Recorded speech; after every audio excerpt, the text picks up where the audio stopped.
অনেক বছর আগের কথা, কিন্তু কিছু বন্ধুত্ব কখনো পুরনো হয় না, যেমন মধু আর হরিণের বন্ধুত্ব।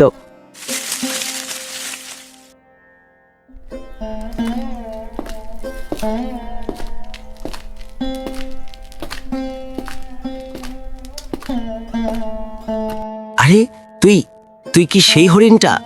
এত রাতে কিভাবে আসলি? হ্যাঁ মধু, আমি সেই হরিণ যাকে তুমি একদিন বাঁচিয়েছিলে।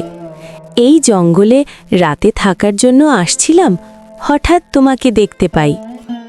এতদিন পর আমার বাড়ি খুঁজে এলি? তুই আমাকে ভুলিসনি? সেই কতদিন আগের কথা। উপকার কখনো ভোলা যায় না বন্ধু। হরিণ হয়ে জন্ম নিয়েছি, স্বার্থপর কিভাবে হব বলো? মধুর চোখের সামনে ভেসে উঠল সেই দিনের কথা। জঙ্গলে কাঠ কাটতে যাচ্ছিল।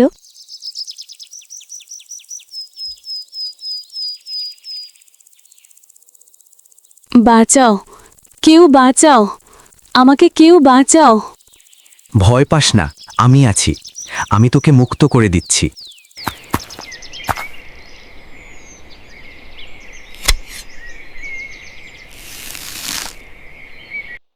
নিজের কথা না ভেবে মধু বাঁচিয়েছিল এক নিরীহ প্রাণ।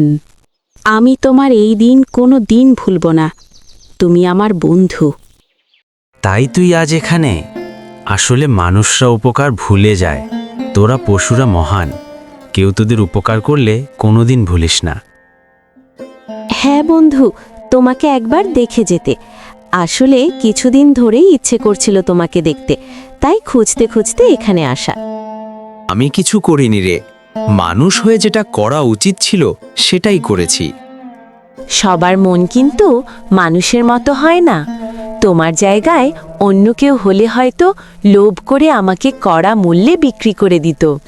পুরনো বন্ধুত্ব শব্দ চায় না, ভালোবাসা থাকলেই হয়। বন্ধুত্বে দরকার বিশ্বাস আর ভালোবাসা।